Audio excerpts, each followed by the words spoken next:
Hi there, welcome back to the YouTube channel and thanks for coming and watching the video today. Please, if you're not subscribed already, hit the subscribe button. Then at the end of the video, hit the like button or the unlike button if you didn't like it. But whichever one you hit, leave me a comment. Tell me what I can improve, what you enjoyed, what you'd like to see more of in the future. So I'm getting towards the end of the list now of commanders for March of the Machines, March of the Machines Aftermath, March of the Machine, the commander set, and I'm getting some of the cards that have been covered before in other various forms and other formats. Today's one's no exception because it is Danitha, new Benalia's Light. 1 green and white for a 2/2 legendary creature human knight with vigilance, trample and lifelink. So they're for 3 mana, that's pretty good. And then once during each of your turns, you may cast an aura or an equipment spell from your graveyard. Yep, we have a new equipment stroke aura commander in green-white. Bit of a letdown, really, for something from Aftermath set. I was hoping we can see something a bit more original for Danitha, but it is what it is. And you've seen me do green and white commander decks before in this channel that have gone around the whole equipment and aura theme. I decided to challenge myself a little bit more with this and try and keep away from the equipment from Danitha and go down more the aura side of it. So tried to make it a little bit different. Obviously this is a very easy card. If you've got decent equipment anywhere, you put this as your commander, put your equipment in, put all the things that do well with the equipment in or enchantments, muddle it up, play the deck, and you'll probably get there anyway. But as a bit of a change, I decided to go more down the aura side. There are a few equipments, but not many. So the deck itself, here we go. The usual selection of green and white lands are in. I've tried to keep it fairly straightforward and simplified, so I haven't gone too over the top with anything. The only real one we need to probably point out is that Gavany Township's in here, just so we can pump up the creatures, because we're only playing 23 creatures and 40 other things. Artifact ramp wise, Mox Tantalite, Soul Ring, Arcane Signet. Didn't really go much further than that. I thought we'll try and keep this one a bit more simple and straightforward. But as I said, we went heavy on the auras, and we've got a few, and I do mean a few bits of equipment. There's not as many as I'd normally play in a deck like this.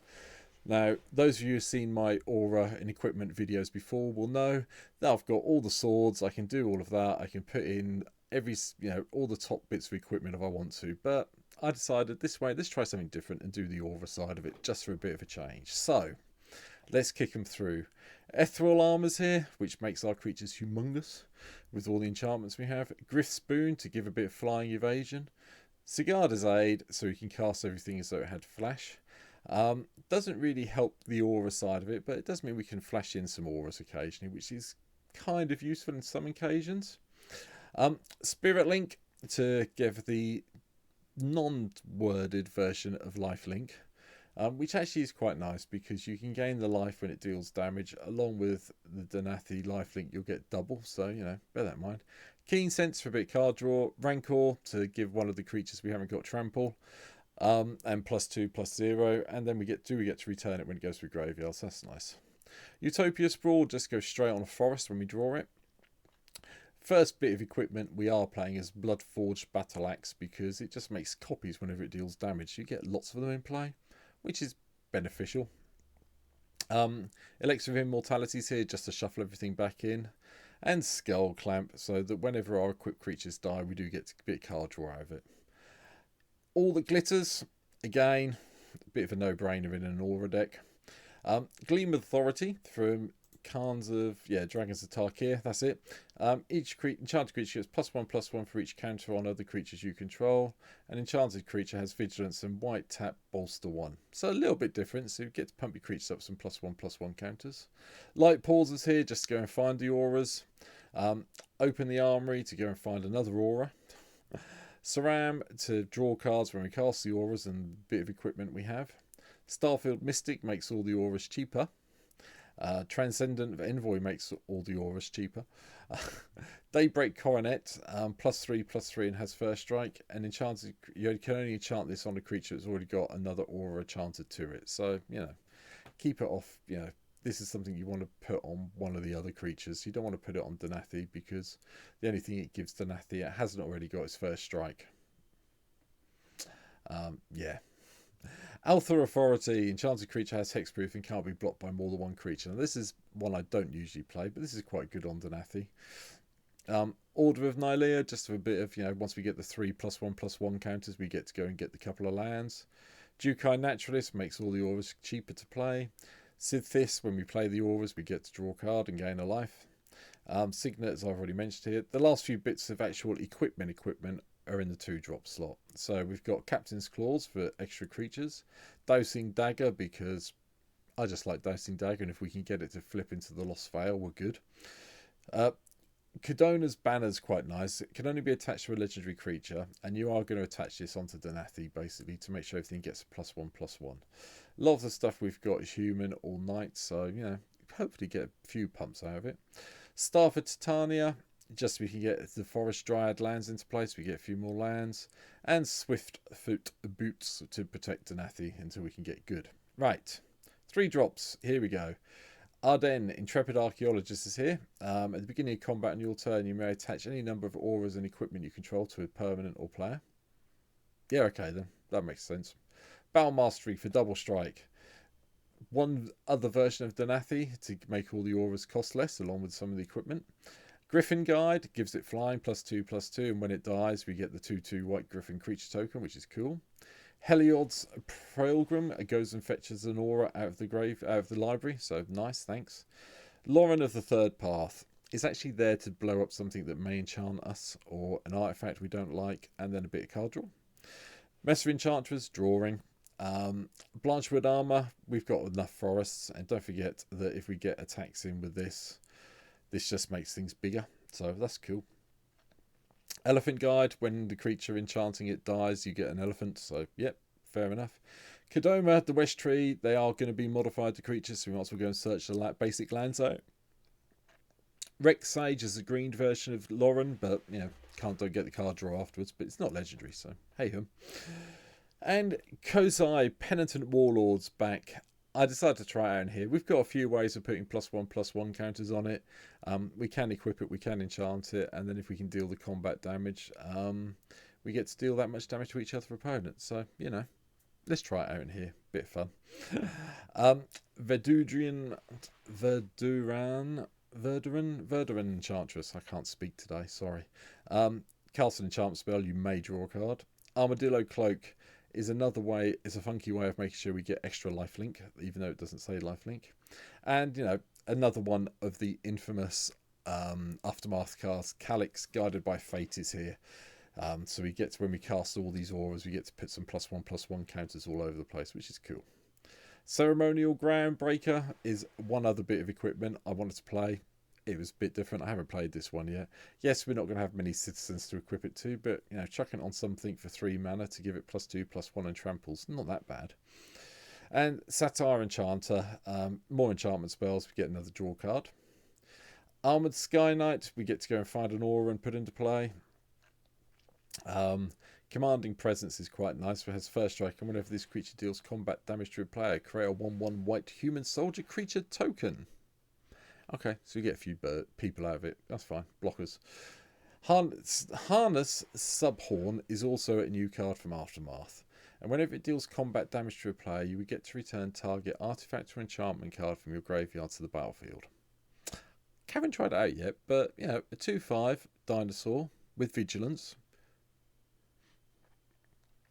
Got some stuff in our graveyard. Get to get it back. Yeah, okay. I'll cope with that. It's a very nice little way of doing things. Indestructibility is, as it says on the card. Ajani's Chosen's here, so we've got enough enchantments. We might as well have the free pussycats when they come in. Archon of Sun's Great gives us free Pegasi when we come in. And Halvir, God of Battle.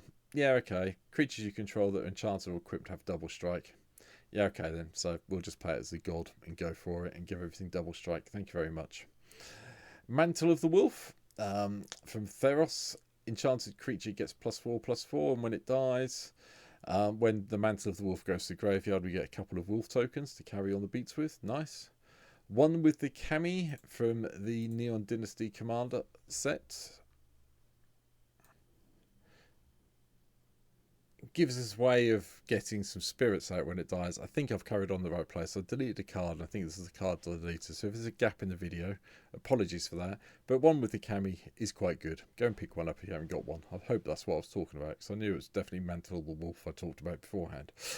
But if not, cami, when it dies, you get all those spirits where it's egg spirits, where the number of spirits you get is the creature's power. So that's quite cool. Bear Umbra, totem armor, gives saves it being destroyed once. And when it attacks, you get to untap all your lands, which helps because it means you can do the whole Gavany Township trick again if you need to. And Crown of Skemfar. Not sure about this. There's not that many elves in the deck. This may be a boo-boo having this in here, but you know, enchanted creature gets +1/+1 and has reach. Reach may be the useful thing, but hey hum, we'll see. The other version of Danitha's here, Benalia's Hope, enters the battlefield, put an aura or equipment card from your graveyard or hand onto the battlefield attached to it. And Spectral Ward has enchanted creature gets +2/+2 and has protection from all colours. This effect doesn't remove auras. So this is the last one you want to put on a creature. Yeah, just get it through that way. And it keeps all the auras on it, which is why it's quite nice. Shape of the Wittigo. Enters the battlefield, you get to put +6 +1/+1 counters on the creature. And at the beginning of your upkeep, put a +1/+1 counter on a enchanted creature if it attacks or blocks since your last upkeep. Otherwise, remove a +1/+1 from it. You're going to be attacking with it. It's not going to be an issue. The last two cards do virtually the same thing for us in this deck. Brilliant Restoration and Triumphant Reckoning return all into artifacts and enchantment cards from the graveyard to the battlefield. And when they come in, you do get to attach the auras. Bear it in mind. But that's it. Like I say, I'm a little bit disappointed with this version of Danitha in Aftermath. I was hoping they'd do something that didn't involve auras and equipments, but hey, they've done it again. You can fill your graveyard. There are ways. I could put mulch in. There are other cards I could use to fill my graveyard so I can just bring the auras from the graveyard into play. But at the end of the day, we're going to have Danitha there. We're going to get them in, you know, they're going to go in the graveyard anyway when Danitha gets killed. So when we replay Danitha, we can just play them from the graveyard. There's no point in really bringing them back, unless you want to bring them back massively at the end of the game. But that's it for now. I'm trying to sound excited by it. I like the card. I think the artwork is stunning. In foil, that's the version I show here. It looks really nice, I have to say. I'm really impressed with it. This bit up here, by the way, is green. It's just that my green screen's picked up on it. It even looks even better here now, but that's all green up there. But I've enjoyed it. Definitely a different card.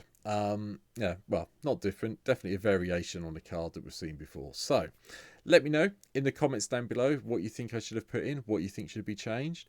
And hopefully, you've hit the subscribe button. So you'll be back to see my next video when it comes up. Take care for now, and I'll see you soon. Bye.